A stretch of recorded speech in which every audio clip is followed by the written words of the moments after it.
ना करवाने का दिन है। ना करवाने का मैं इसलिए कहता हूं कि आसिम मुनीर साहब ने जिद पकड़ी हुई है कि मैंने इमरान खान साहब की मुलाकात उनकी बहनों से होने नहीं देनी। वजह यह है कि जब जब इमरान खान साहब से कोई भी मुलाकात करता है तो बाहर जो पैगाम आता है उसके बाद आसिम मुनीर साहब को एक लेवल और नीचे जाना पड़ जाता है।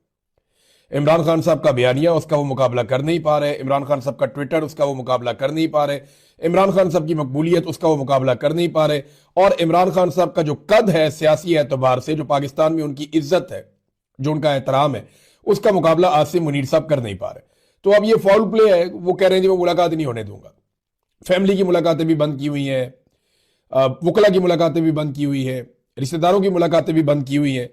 तो आज फिर इमरान खान साहब की बहनें जाएंगी, फिर धरना देंगे, फिर रात को मार कुटाई करेंगे, फिर लोगों को गिरफ्तार करेंगे, फिर दुनिया को तमाशा दिखाएंगे और फिर एक दर्जा और नीचे चले जाएंगे। याद रखिएगा ये सारा कुछ आज जो लोग कर रहे हैं इनके साथ भी कल होगा। मैं आपको उस वक्त याद दिलाऊंगा कि मैंने आपको कहा था कि इनके साथ ये होगा, तो फिर देखिएगा आप इनके साथ होता हुआ हम आपको वो भी रिपोर्ट करेंगे इंशाल्लाह। अब नाज़रीन, असदुल्ला खान साहब हैं, बड़े अच्छे जर्नलिस्ट हैं, मैंने इनके साथ काफी काम भी किया है, मेरे कुलीग भी रहे। इन्होंने एक खबर दी है, खबर बड़ी तशवीशनाक है। खबर है इमरान खान साहब के हवाले से। असदुल्ला खान साहब ने खबर दी, इमरान खान साहब की दाई आंख में CRVO नामी एक बीमारी की तशखीस हुई है। ये जो CRVO नामी बीमारी, इसको आप अगर गूगल पर सर्च कर लें तो आपके सामने ये सारा खुल जाएगा कि आंख की बीमारी के हवाले से इसके ऊपर बहुत सारे रिसर्च पेपर्स पड़े हुए हैं और ये आपको पता भी चल जाएगा ये कितनी अहम बीमारी है और ये कोई छोटी बात नहीं है। अब वो ये बताते हैं कि इनकी दाई आंख में, इमरान खान साहब की वेन में एक ब्लॉकेज आ गया है। इसका साइड इफेक्ट यह है कि अगर उन्हें प्रॉपर इलाज इमरान खान साहब को नहीं मिलता तो इस सूरत में उनकी जो देखने की सलाहियत है दाई आंख से, या उनकी जो बीनाई है, वो मुतासर हो सकती है। पिम्स अस्पताल के डॉक्टर जाते हैं सरकारी, और जो जाके इमरान खान साहब को देखते रहते हैं। अब इस सिलसिले में पिम्स अस्पताल के डॉक्टरों ने 3 विजिट्स किए हैं अडियाला जेल के।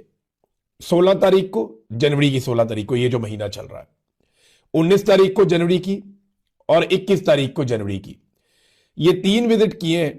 जेल इंतजामिया का इसरार है कि इलाज यहीं किया जाए, जेल के अंदर। अब जेल इंतजामिया की क्या औकात है? इमरान खान साहब कहते हैं जेल को एक कर्नल कंट्रोल करता है, और वो कर्नल कंट्रोल होता है आसिम मुनीर साहब से। सीधी बात यह है कि पाकिस्तान की मिलिट्री एस्टेब्लिशमेंट कहती है कि इमरान खान को हमने जेल की 4 दीवारी से बाहर नहीं निकालना। 2 साल हो गए इमरान खान साहब जेल से बाहर तो निकले ही नहीं। अब वो बजिद है कि जेल के अंदर ही इमरान खान साहब की आंख का इलाज करो। अच्छा, एक बात याद रखिएगा कि इमरान खान साहब ने किसी किस्म की किसी बीमारी का बहाना नहीं बनाया। उनके ऊपर बहुत मुश्किल वक्त आया, इसके बावजूद उन्होंने बीमार होने से इनकार किया। उनके साथ प्रॉब्लम्स हुए, बाद औक़ात उनका वजन कम हुआ और ये रिपोर्ट भी होता रहा, लेकिन इमरान खान साहब ने कहा नहीं, मैं बिल्कुल ठीक हूं, मैं मुकाबला करूंगा।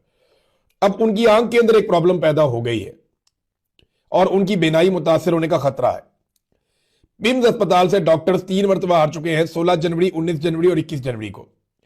जेल इंतजामिया यानी मिलिट्री एस्टेब्लिशमेंट, उनका पैगाम यह है कि इलाज यहीं पे जेल के अंदर किया जाए, जबकि डॉक्टर आरिफ है, उन्होंने लिखकर दे दिया है कि इनका इलाज यहां पे नहीं हो सकता। उन्हें ऑपरेशन थिएटर ले जाना पड़ेगा जहां पे सारी सहूलियात और डॉक्टर मौजूद होंगे। 3 इंजेक्शन लगने हैं उन्हें। डॉक्टर के मुताबिक मामला इंतहाई हसास नौयत का है, और अगर बगैर तवज्जो दिए और पूरा मुआयना किए उन्हें यहां जेल में ट्रीटमेंट दे दूं तो कल को इमरान खान साहब को या उनकी आंख को कोई नुकसान पहुंच जाए तो यह मेरे जिम्मे आ जाएगा। इसलिए हम ये रिस्क नहीं ले सकते कि उन्हें यहां पे जेल में ट्रीटमेंट दी जाए। यह है जनाब वो मामला जो असदुल्ला खान साहब ने रिपोर्ट किया है, और ये बड़ी तशवीशनाक बात है। पाकिस्तान की कौम का अब तक का सबसे बड़ा लीडर, यानी हमने तो अपनी जिंदगी में कभी इतना बड़ा लीडर देखा ही नहीं, जुल्फिकार दी भुट्टो से भी बड़ा लीडर।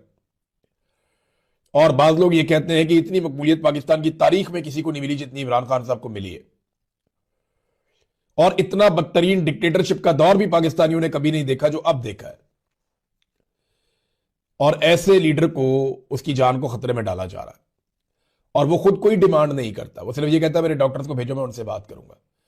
अब जनाब ये इमरान खान साहब को जनाब ट्रीटमेंट का मामला आ गया। देखना यह है कि इमरान खान साहब को कैसे ये निकालते हैं अस्पताल से, कैसे ये जेल से निकालकर अस्पताल लेकर जाते हैं। और कैसे अस्पताल से निकालकर जेल लेकर जाते हैं। अब ये सूरत हाल भी हुकूमत के लिए एक नई सिचुएशन है, लेकिन ये बहुत ढीठ लोग हैं, इन्हें इस बात से कोई फर्क नहीं पड़ता कोई जीता या मरता है। और इमरान खान साहब के बारे में तो ये बहुत ही जालिम है। अब नाजरीन, जो वादिय तीरा वाला मामला है वो एस्टेब्लिशमेंट के गले की हड्डी तो बन गया, मुसीबत उन्हें पड़ गई। और मैं अभी आपके सामने कुछ चीजें रखूंगा जहां से साबित हो जाएगा कि ये ऑपरेशन हो रहा था और जो इनखला है वो वफाकी हुकूमत और पाकिस्तान की एस्टेब्लिशमेंट ने मिलकर करवाया। यानी कोर कमांडर के ऊपर और आईजीएफसी के ऊपर इल्जाम है कि इन लोगों ने वहां से इनखला करवाया। लेकिन चंद चीजें आप याद करें गुज़िश्ता चंद दिनों में जो होती रही। नंबर 1, सूबाई हुकूमत रोजाना ये कहती रही कि ये जबरदस्ती का इनखला है, इसको बंद किया जाए, जबकि वफाकी हुकूमत कहती रही कि हम हर सूरत में ऑपरेशन करेंगे। ये कितना क्लियर हो गया मामला, आप बयानात सारे निकाल कर देख लें। ये एक दिन पहले की कहानी है कि इन्होंने यू टर्न लिया वापस, इससे पहले कभी इन्होंने ये बात नहीं की थी। हफ्ते की रात को अचानक यू टर्न लिया इन्होंने, कहा यार ये क्या हो गया हमसे, और एकदम यू टर्न ले लिया। उससे पहले सूबाई हुकूमत बार बार कहती रही कि जबरदस्ती का इनखला बंद किया जाए, वहां बर्फबारी हो रही है, क्यों लोगों को मार रहे हो। और सेम टाइम में वफाकी हुकूमत और एस्टेब्लिशमेंट और डीजीआईएसपीआर ऑपरेशन के लिए कहते रहे कि हम ऑपरेशन करेंगे, हर हाल में करेंगे, जो मर्जी हो जाए। वो ऑपरेशन का ऐलान करते हैं। सूबाई हुकूमत लोगों की तकालीफ का बताती रही और सोशल मीडिया पर यह चीज दिखाती रही, जबकि वफाकी हुकूमत ने, वजारत इत्तलाआत ने और पाकिस्तान की एजेंसियों ने पाकिस्तानी मीडिया को सख्ती से मना कर दिया कि उन्होंने तीरा ऑपरेशन और वहां के लोगों की बुरी हालत नहीं दिखानी। देखें, अगर ये बुरी हालत खैबर पख्तूनख्वा की हुकूमत की वजह से थी तो फिर तो इसको फर्ज समझ के, इसको मजहबी फरीजा समझ के पाकिस्तान की मीडिया को दिखाना था।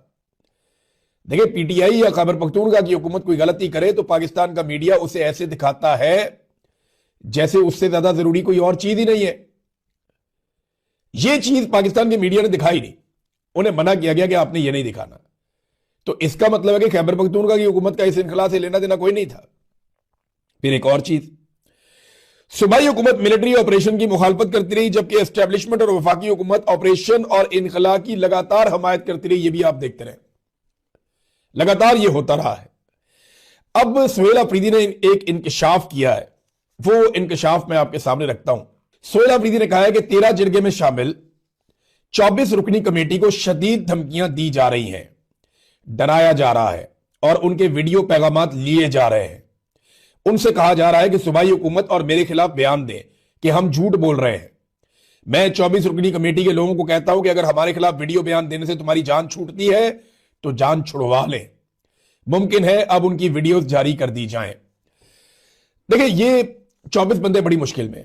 अब इन्हें कहा जाएगा कि आप ये सारा कुछ डालें सूबाई हुकूमत के खाते में कि जनाब ये जिम्मेदार हैं, ये झूठ बोल रहे हैं, हमें तो जनाब कोई इनखला का नहीं कहा गया, हमने खुद ही कर दिया, या जो भी है। अब ये कोई ना कोई कहानी कराएंगे, कोई ना कोई झूठ वहां से बुलवाएंगे। लेकिन याद रखिएगा, जब ये झूठ बुलवाएंगे ना, ये और गंदे हो जाएंगे। उसकी वजह यह कि गंदे होना ही शुरू हो गए।